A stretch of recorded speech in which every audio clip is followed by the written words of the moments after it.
Hi everyone, my name is Mrs. Gray. I am a third grade ELA teacher. I've been teaching at Evergreen Avenue School for 14 years. I spent most of my time actually teaching second grade, where I taught there for 12 years, and then recently I've been teaching ELA in third grade. And a couple of other things about me are that I have two boys. One is my oldest, his name is Cameron, and he's 17, and he's a junior in high school, so he'll be graduating next year. And then my other little guy is Caden, and he's in fourth grade.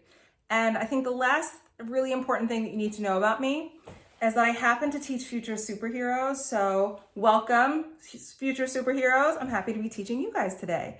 So one of the things that I wanted to talk to you about is just how much I love books. So like I said, I used to teach second grade. I taught every subject in second.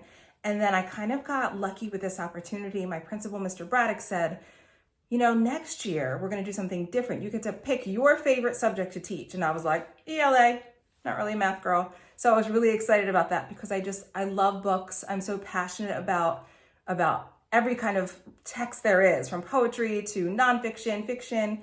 But our focus today is going to be on fiction and some of the different things that you can do with a fiction book.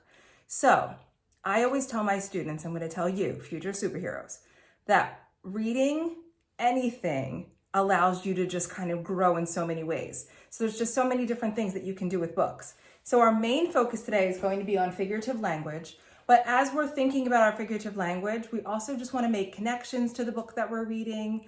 We want to think about just different cultures and different things that we might not experience in our everyday lives. So to start, I want you to know that all you will need for today, for the first part, is just to listen and enjoy the book. But eventually, when we do our next task, you will just need some paper and a pencil. And then if you have some Legos or Connects or even coins, just something that you can use throughout your reading to help you track figurative language, I thought we would just do it in a fun way. And I really like to just kind of like touch things. So I thought that would be a fun way to kind of keep track. So the figurative language that we're going to talk about today are just a couple. There's many, but I wanted to focus on a couple. So the first one is alliteration. One of my favorites. And alliteration is a sentence or phrase with words which start with the same letter or sound. So the example that they give us is Morgan Mouse munched marshmallows merrily. You can hear that M sound repeated, right? So I'm just going to add that to our board. The next one that I wanted to talk about, this one I really, really love because I use it all the time, and that is hyperbole. And hyperbole means that you're describing something in an extremely, extremely exaggerated way. So the example that they give is, we waited in line all day. I feel like that's how you would say that, right? So I know my own kids will say, we have so much homework. We have tons and tons of homework. A ton is a lot, right? So that's definitely a big exaggeration. It's a hyperbole.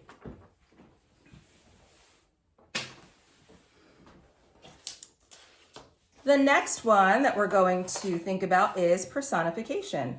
And if you notice, as I'm holding this close to the screen, that base word person is in that word, and that will help you identify anytime you hear personification, which is to describe non-human things using human qualities. So the example here says, the leaves danced in the wind.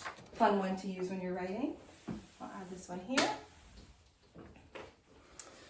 The next one is a simile. You probably hear these all the time in your reading. So a simile is just when you're comparing two things using the words, here are the key words, like or as. So this one says, he is as fast as a rabbit. I happen to be slow as a turtle. Hopefully some of you are a little faster than me, and maybe you're as fast as a rabbit. Our next one is a metaphor. And a metaphor means that you're comparing two things. So it's very similar to a simile, only when you're using a metaphor, the words like or as are not in the sentence. Instead, it just says that it is or are. So it says, her smile is the sun. I would love to be described like that. Or sometimes you might see that somebody is a doll. Oh my God, she's such a sweetheart. She is a doll, something like that. The last one is probably my favorite. It's a funny word to say. It's a fun word to spell. And I think it just really brings our stories to life. And that is onomatopoeia. Check out that word, onomatopoeia. And an onomatopoeia is a word that sounds like the noise it makes. So this one says, the dog knocked over the vase with a crash. And I always think of like superheroes when I think of onomatopoeia, like that pow, bang, boom. We can use these in our stories a lot. I love this one. So for today, I'm going to read you a story that actually has a little bit of alliteration in its title, and that has too many tamales. So you can hear that T sound that's being repeated. And as I grab the book, I'm just going to move our onomatopoeia poster up a bit so that you can see that one and it's showcased too, because like I said, it's one of my favorites. I have to have it showcased there. So this is a story called Too Many Tamales. It's written by an author whose name is Gary Soto. And in case you aren't familiar with tamales, they are absolutely delicious. It probably contributes to my being slow as a turtle, but it's okay. They're that good. And they are a dish that many people have all over the world and at different times, but this family happens to make them special for Christmas. And the dough that they make the tamales with are called masa. So you'll hear them talk about how they're kneading the masa and how something ends up going missing in the masa. So remember that I said that our focus was going to be on figurative language, but just think about some connections that you can also make in the book. Think about a time when maybe you felt the same way the main character in the book felt, or just any kind of connection that you can make to it. And then if you hear some figurative language, I just want you to just stop and think we'll do a little something special with it, okay?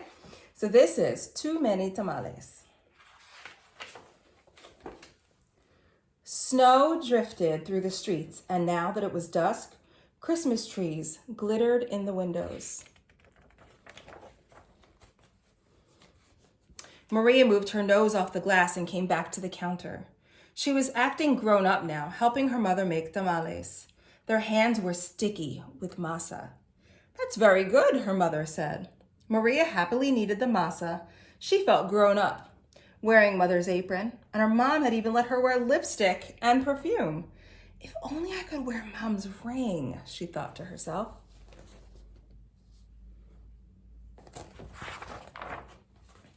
Maria's mother had placed her diamond ring on the kitchen counter. Maria loved that ring. She loved how it sparkled like their Christmas tree lights. Hold on a second. I have to reread it because I thought I heard something. It said she loved how it sparkled like their Christmas tree lights. So I'm going to stop here for a second. Remember I said that if you have like Legos or Connects to grab them, here's why. I was thinking that it would be fun to just use something to remind us of every time we heard some figurative language in the book.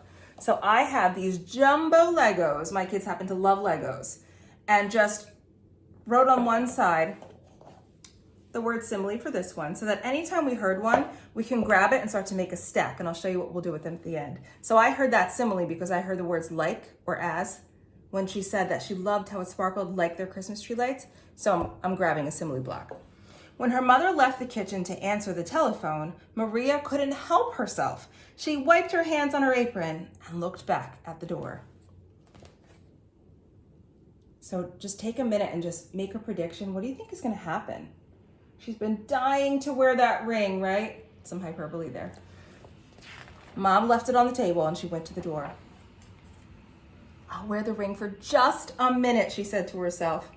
The ring sparkled on her thumb.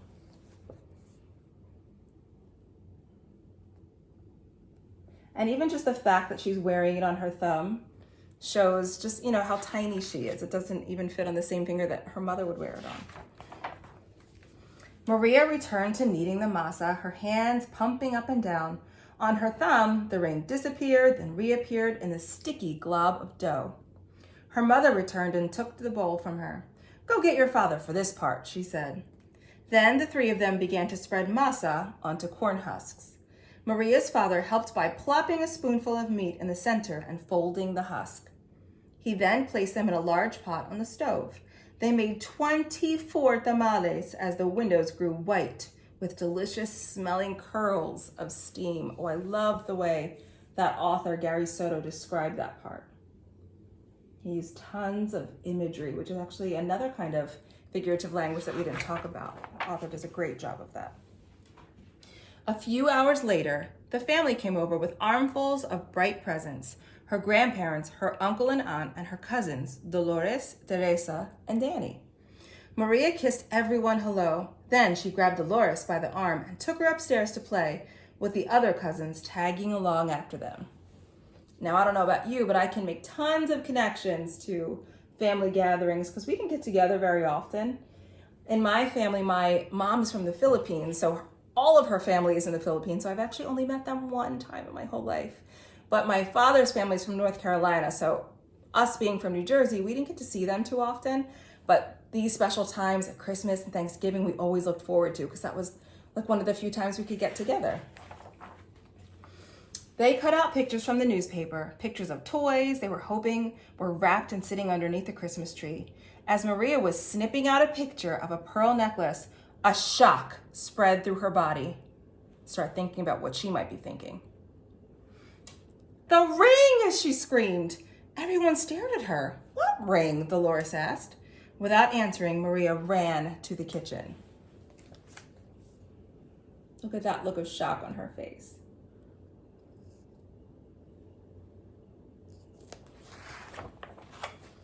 The steaming tamales lay piled on a platter. The ring is inside one of the tamales, she thought to herself. It must have come off when I was kneading the masa. Dolores, Teresa, and Danny skidded into the kitchen behind her. "Help me!" Maria cried. They looked at each other. Danny piped up first. "What do you want us to do?" "Eat them," she said.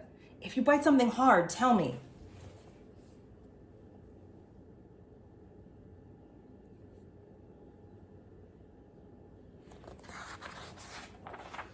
The four of them started eating. They ripped off the husks and bit into them. The first one was good. The second one pretty good. But by the third tamale, they were tired of the taste. "Keep eating," Maria scolded. Corn husks littered the floor. Their stomachs were stretched till they hurt, but the cousins kept eating until only one tamale remained on the plate.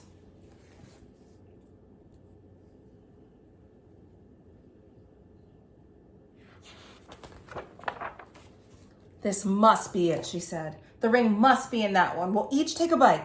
You first, Danny." Danny was the youngest, so he didn't argue. He took a big bite. Nothing. Dolores took a bite. Nothing. Teresa took a big bite and still nothing.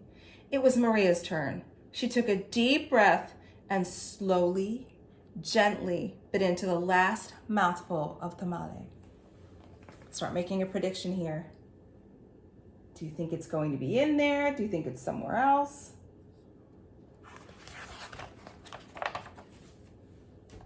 Nothing. "Didn't any of you bite something hard?" Maria asked. Danny frowned. "I think I swallowed something hard," he said. "Swallowed it?" Maria cried, her eyes big with worry. She looked inside his mouth. Teresa said, "I didn't bite into anything hard, but I think I'm sick." She held her stomach with both hands. Maria didn't dare look into Teresa's mouth. She wanted to throw herself onto the floor and cry.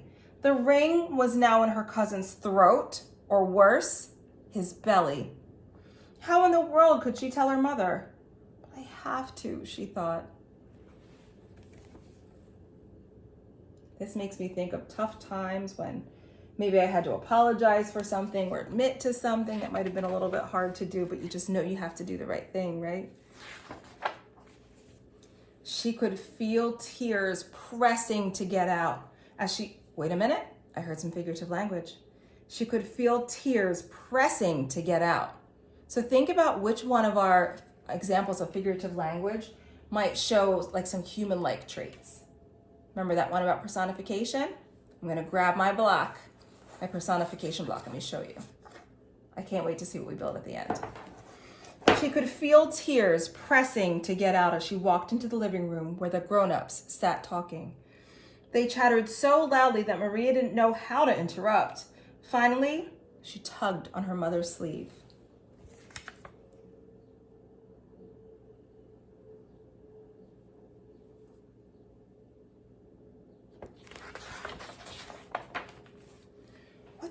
matter?" her mother asked. She took Maria's hand. "I did something wrong," Maria sobbed. "What?" her mother asked. Maria thought about the beautiful ring that was now sitting inside Danny's belly. She got ready to confess. Then she gasped. The ring was on her mother's finger, bright as ever. "The ring!"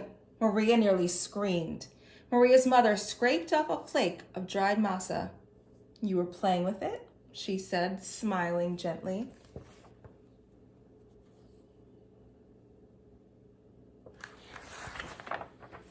"I wanted to wear it," Maria said, looking down at the rug. Then she told them all about how they'd eaten all those tamales. Her mother moved the ring a little on her finger. It winked a silvery light. There goes that personification again. I'm just going to grab one more block. Then she told them all about how they'd eaten the tamales. Maria looked up and Aunt Rosa winked at her too. "Well, looks like we all have to cook up another batch of tamales," Rose said cheerfully.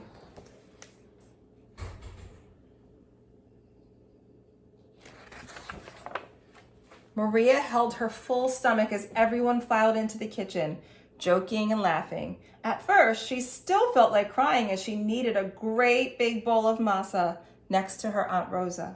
As she pumped her hands up and down, a leftover tear fell from her eyelashes into the bowl and just for a second rested on her finger, sparkling like a jewel. So I heard that key word, that word "like." So we know from our figurative language chart that means that we just heard a simile, right? So the simile that I heard was that it was sparkling like a jewel. So here's my simile block. I'm just going to add it to our pile. Then Rosa nudged her with her elbow and said, "Hey, Nina, it's not so bad. Everyone knows that the second batch of tamales always tastes better than the first one, right?" When Dolores, Teresa, and Danny heard that from the other side of the room, they let off a groan the size of 24 tamales.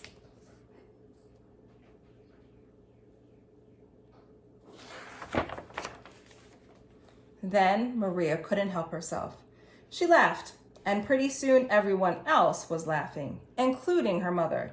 And when Maria put her hands back into the bowl of masa, the leftover tear was gone.